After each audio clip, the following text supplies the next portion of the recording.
Are you in the market for a new travel trailer? Hi, I'm Curly Bob. Has the sticker shock at the other RV dealerships got you saying, dang nab? Well, come on down to Crazy Curly Bob's used RV sales and service where we've got a deal for you. Have you been coveting the open floor plans you've been seeing on the HGTV? Well, have I got the camper for you? There's not one single wall. How's that for open? Dang nab! We just got this brand used gem on the lot this morning. This 1973 Holiday Rambler Vacationer was once the pride of Wakarusa, Indiana. This travel trailer has state-of-the-art utilities, like a kitchen sink that drains to the ground. You can do dishes till the cows come home and never have to worry about filling up your gray tank. It doesn't even have one. Dang nab! Is your temp running too hot? Don't you worry, this little lady doesn't have insulation and it's breezier than Granny's old screen door. You may be saying to yourself, Curly Bob, this camper's a few bricks shy of a full load. Well, I got you covered. I'll throw in a couple bricks for free. Ladies, do you get miffed when your less than better half forgets to put the toilet seat down? Don't you worry, that's never going to happen again. Curly Bob is not responsible for messes made due to poor aim. So hurry on down to Crazy Curly Bob's used RV sales and service where you'll be saying, dang nab, what a deal.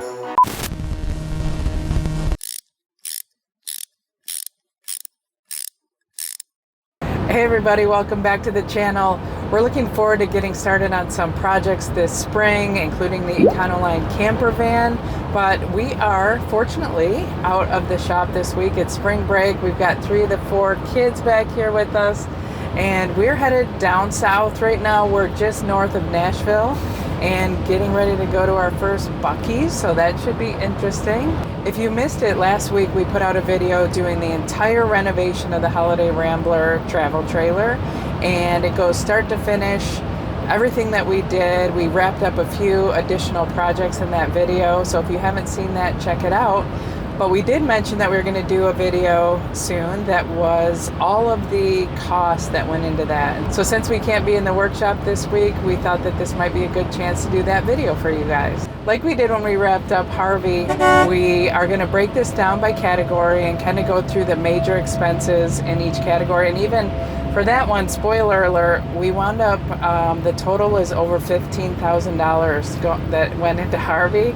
And that has risen since then. So I'm sure there's going to be costs that we spend beyond what we show in this video for the Holiday Rambler. But this is just kind of like getting it from the beginning to where it is now. So there's a lot of things out there that look like good deals on these campers. So hopefully if you're thinking about a project like this video might help you determine, like, is it actually a good deal? Or at least just give you an idea of what to expect and maybe how much to budget. I hope you saved your money because you're going to need every last dime now. And 13 miles to Buc-ee's.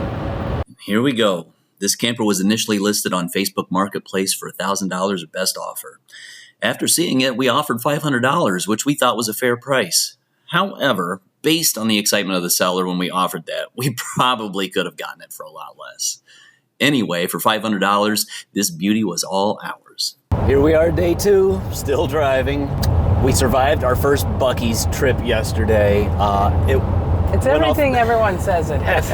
It was a 3-ring circus, though. Yeah, for sure. Everything turned out great. We got some Buc-ee bites, or whatever they're called. What Nuggets. Buggy nugget. Buc-ee. Beaver. Beaver nuggets. Okay, whatever. Fresh beaver. Moving on with the cost. After our initial investment, next we needed to spend some money on being able to move it around. This category was not our biggest expense, but it was an $862 hit right off the bat. We got 4 new tires, plus one that we would keep as a spare. And while we had the tires off, we took the opportunity to replace the worn out shocks. And we also removed the broken, crusty old tongue jack and replaced it with a new electric jack. The next major category of expenses was construction. Yeah, the dollars really add up quickly here when you buy a camper that's pretty much gutted and then you gut the rest of it as you go. So we spent $1,384 in this category. A lot of that was just, we had to frame all the walls ourselves. So buying lumber, 2x2s, 2x3s mostly. We did all brand new insulation throughout the whole camper, paneling everywhere, and that cost can really add up. Once all that was together, we put in all new moldings And while we had some things in the shop we could use from previous projects, we also had to buy quite a few screws, liquid nails, caulk, and all those little things that can really add up. Next up, we're going to look at all of the expenses that it took to get the exterior of Lady Bird back into shape. This category was definitely a ton of work, but very rewarding to be able to see this camper transform and come back to life. Overall, we spent $820 here. With that money, we were lucky enough to source the exact replacement window for the broken one in front. This amount also includes things like ProFlex, self-leveling sealant, caulk, butyl, and all that fun stuff. We replaced the roof vent and purchased primer, paint, and new roof coating. For this project, we used exterior residential paint, and thankfully, we already had an airless sprayer. We also finished off the exterior with a new tongue-mounted toolbox and some new Holiday Vacationer emblems. Emblems? Emblems. All right, as we continue to cruise through this amazing spring break week, one of the things we probably should have mentioned is that these costs, they don't include any tools that we had to purchase or cleaning supplies, so keep that in mind. Next up is one of our more affordable categories, interior and paint, where we still managed to spend $670, and this included all of the primer and paint that we used inside the camper, as well as the carpet tiles that we put down. We had to cover all of the bare wood with polyurethane, and then all of the paintbrushes, tape, rollers, all that kind of stuff that got put into this category too. Just after 3 in the morning, we are on the road headed north trying to avoid some traffic. So I thought, what better time to tell you how much we spent on plumbing and electrical. This next category ended up being our largest expense, plumbing and electrical. Dang, We were really starting with a clean slate here, like Curly Bob mentioned. There was no toilet and really no usable plumbing when we bought it. We were hoping to be able to reuse the black tank, but that wasn't in the cards either. We had to install everything new, all new PEX, new drains, toilet, black tank, and water pump. Just like the plumbing, we were starting from scratch with electrical, as well as had to invest in new wiring, outlet boxes, and light fixtures. All in all, it was a lot of money, but we got to customize the camper just to be how we wanted it.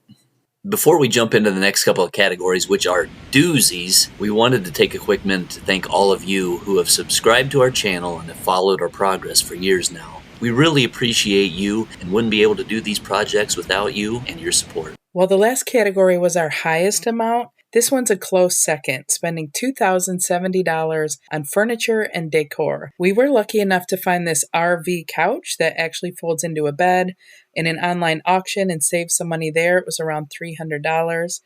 We got a nice full-size mattress that should be pretty comfortable, and really a mattress probably should be on the purchase list for any used RV project. We also included in this category the expense of building our cabinets and countertops. We bought the base cabinets for the kitchen, but the rest we built, and we bought this marble covering for the countertops as well as this wallpaper. The last big thing we included in this category was the cost to build out some shelves. Storage is super important, so we just added some shelves where we could just to increase the amount of storage in this small camper. So the last breakdown before we get to the grand total is appliances, and this really could have been a lot worse. We only ended up spending $430 in this category, and that was for our sweet fireplace with a TV mounted above it.